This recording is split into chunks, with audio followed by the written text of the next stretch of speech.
नमस्कार। ज्योतिष शास्त्र में श्रद्धा और विश्वास रखने वाले सभी जातकों का पारलौकिक जगत चैनल में बहुत बहुत स्वागत है। आज के इस वीडियो में हम आपको बताने जा रहे हैं एक ऐसे दुर्लभ राजयोग के बारे में जो देवगुरु आपकी कुंडली में 14 सितंबर से 21 नवंबर तक 67 दिनों के लिए बना रहे हैं। और ये राजयोग ऐसा है कि इस गोचर काल में आप पर कैसी भी विपत्ति आए, कितनी भी मुसीबत हो, धन का कितना भी बड़ा संकट हो, देवगुरु आपको हर परेशानी से बाहर निकाल लाएंगे और आपको सुरक्षित रखेंगे। हालांकि ये राजयोग केवल 4 राशियों की कुंडली में बन रहा है और मकर राशि उन 4 भाग्यशाली राशियों में से एक है। चलिए बात करते हैं इस परम दुर्लभ राजयोग के बारे में। इस वीडियो में हम देवगुरु के परम दुर्लभ राजयोग के बारे में ही बात करेंगे, इसलिए मैंने कुंडली में अन्य ग्रहों की स्थितियों को नहीं दर्शाया है। देवगुरु 14 सितंबर को मकर राशि में गोचर करेंगे और आपके लग्न भाव में विराजमान होंगे। ज्योतिष शास्त्र में देवगुरु के बारे में कहा गया है, किं कुर्वन्ति सर्वग्रह यस्य केंद्रे बृहस्पति। अर्थात जिस जातक की कुंडली में केंद्र में देवगुरु विराजमान हों, वो जीवन में हर सुख सुविधाओं को प्राप्त करता है और कुंडली के अन्य भाव में स्थित ग्रहों के अशुभ प्रभाव का उस पर कोई प्रभाव नहीं पड़ता। कहने का तात्पर्य है कि देवगुरु अगर केंद्र के भाव में गोचर कर रहे हैं तो कुंडली के अन्य भाव में, जैसे आपका पराक्रम भाव हो गया, पंचम भाव हो गया, छठा भाव हो गया, अष्टम हो गया या द्वादश भाव हो गया, इन भाव में कोई ग्रह अशुभ ग्रह विराजमान है या अन्य कोई ग्रह जो अशुभ प्रभाव डाल रहा है, तो उसका आप पर कोई भी प्रभाव नहीं पड़ेगा। क्योंकि देवगुरु धन, ज्ञान, बुद्धि, विवेक, शिक्षा, संतान, धर्म और सत्कर्म के कारक हैं। आपके लग्न भाव में गोचर कर रहे हैं, आपके बल, बुद्धि, विवेक में वृद्धि करेंगे। आप अत्यंत वाक्पटु होंगे, ज्ञानवान होंगे, धनवान होंगे, प्रतिभाशाली होंगे और समाज में आपको मान सम्मान प्राप्त होगा। परिवार के मुखिया के रूप में आप अपने कुल खानदान के मान सम्मान और यश में वृद्धि करेंगे। भाई बहन और परिवारीजनों का स्नेह और सम्मान आपको प्राप्त होगा।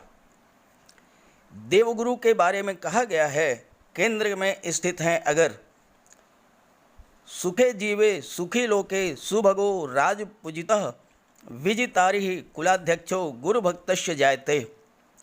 अर्थात ऐसा जातक जिसकी कुंडली में केंद्र के भाव में देवगुरु गोचर कर रहे हैं, वह अत्यंत रूपवान होता है, प्रतिभाशाली होता है, संसार के सभी सुखों का उपभोग करता है, शत्रुओं पर विजय प्राप्त करने वाला होता है और अपने परिवार, अपने कुल का मुखिया होता है और अपने गुरु का भक्त होता है। लग्न भाव में स्थित देवगुरु आपको महत्वाकांक्षी बनाएंगे। आप ज़्यादा से ज़्यादा ऊंचाइयों को प्राप्त करना चाहेंगे और अपने उद्यम परिश्रम से अपनी महत्वाकांक्षा को पूरा भी करेंगे। बस ध्यान आपको ये रखना है कि आप माता पिता, गुरु, वृद्धजनों का सम्मान करें, उनकी सेवा करें, उनका आशीर्वाद प्राप्त करें। देवगुरु की कृपा आप पर बनी रहेगी। आप पूर्वजों की संपत्ति को सुरक्षित रखेंगे और उसमें निरंतर वृद्धि करेंगे। अपने हाथों से मकान का निर्माण करेंगे। आप अपना खुद का घर खुद ही बनाएंगे। और जीवन का उत्तरार्ध अत्यंत सुखी होगा। पर्याप्त मात्रा में ज़मीन जायदाद होगी और बाग बगीचा भी आपके पास होगा। और सबसे महत्वपूर्ण बात यह है कि अगर आपकी कुंडली के केंद्र के भाव में देवगुरु विराजमान हैं, आप सरकारी नौकरी करेंगे, सरकार में उच्च पद प्राप्त करेंगे और आप कोई ऐसा पद धारण करेंगे जिसका पब्लिक से सीधा संपर्क हो। अब आइए बात करते हैं देवगुरु लग्न भाव में राजयोग का निर्माण कर रहे हैं उसके बारे में। देवगुरु 14 सितंबर को राशि परिवर्तन करेंगे और राशि परिवर्तन करके मकर राशि में गोचर करेंगे। मकर राशि में देवगुरु नीच के हो जाते हैं, लेकिन मकर राशि में ही शनिदेव स्वराशि में गोचर कर रहे हैं। ज्योतिष शास्त्र का सिद्धांत है कि अगर कोई ग्रह नीच की स्थिति में है तो वह जिस राशि में नीच का होता है उस राशि का राशिपति अगर उसी राशि में गोचर करे तो उस ग्रह का नीच भंग हो जाता है। देवगुरु मकर राशि में नीच के हो रहे हैं। मकर राशि के स्वामी हैं शनि और शनिदेव मकर राशि में ही गोचर कर रहे हैं, इसलिए देवगुरु का नीच भंग होगा और नीच भंग होते ही नीच भंग राजयोग बन जाएगा और देवगुरु उस स्थिति में अत्यंत श्रेष्ठ फल प्रदान करेंगे। ज्योतिष शास्त्र के अनुसार चक्रवर्ती धर्मात्मा राजा भवेत्, अर्थात ऐसा जातक ऐश्वर्यशाली और धनवान तो होता ही है, जीवन में उच्च पद भी प्राप्त होता है, चाहे वो सरकारी नौकरी में हो, चाहे वो प्राइवेट जॉब में हो, चाहे वो बिजनेस में हो, चाहे किसी भी क्षेत्र में हो, बुलंदियों पर पहुंचता है। नीच भंग राजयोग एक ऐसा प्रबल राजयोग है जो किसी भी जातक की कुंडली में बने तो उसे मुश्किल से मुश्किल परिस्थिति से निकालकर राजा के समान अतुलनीय धन संपदा देने में सक्षम होता है। जीवन में नाम, यश, सफलता, कीर्ति और लक्ष्मी सब कुछ प्राप्त होता है। राजा के समान सुखों का भोग करता है वो जातक और उसे अखंड लक्ष्मी की प्राप्ति होती है। परिवार और समाज में भरपूर मान सम्मान प्राप्त होता है। विरोधियों को परास्त करेंगे और अपनी अलग पहचान बनाएंगे। तो ऐसा राजयोग बहुत ही दुर्लभ है, बहुत कम बनता है, लेकिन अगर आपकी कुंडली में ये राजयोग बन रहा है तो आप इसका पूरा लाभ उठाइए, ज़्यादा से ज़्यादा परिश्रम कीजिए और ज़्यादा से ज़्यादा ऊंचाइयों तक पहुंचिए, ज़्यादा से ज़्यादा आप लाभ प्राप्त कीजिए। बस करना आपको इतना है कि माता पिता, गुरु, वृद्धजनों का सम्मान करें, उनकी सेवा करें, उनका आशीर्वाद प्राप्त करें।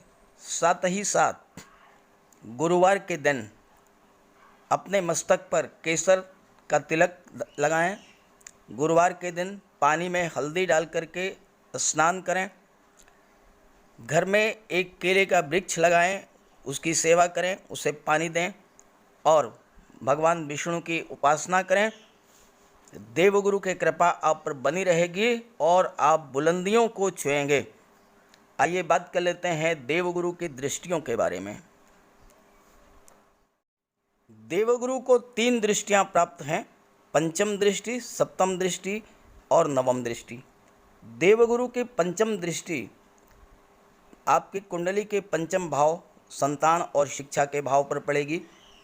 सप्तम दृष्टि आपके परिवार भाव पर पड़ेगी और नवम दृष्टि आपके भाग्य भाव पर पड़ेगी। पंचम भाव में देवगुरु अति विशिष्ट कारक होते हैं और अत्यंत शुभ फल देते हैं। गोचर में पुत्र, वाहन, सुख, घर, पत्नी, आभूषण और ज्वेलरी की प्राप्ति कराएंगे। क्योंकि पंचम भाव संतान और शिक्षा से संबंध रखता है, संतान प्राप्ति के प्रबल योग हैं। अविवाहित हैं तो विवाह होगा और अगर इस गोचर काल में संतान होती है तो ज़्यादा संभावना है कि वो पुत्र होगा, और ऐसा पुत्र विलक्षण प्रतिभा का धनी होगा और उसके जन्म के साथ ही आपका भाग्योदय होगा। अगर 14 सितंबर से 21 नवंबर के बीच में आपका विवाह होता है तो उच्च शिक्षिता पत्नी मिलेगी, धनाढ्य ससुराल मिलेगी, पत्नी भी आपकी अर्निंग मेंबर होगी, धार्मिक प्रवृत्ति की होगी और सहयोगी नेचर की होगी। आपकी रुचि ज्योतिष, लेखन, साहित्य, दर्शन शास्त्र में होगी।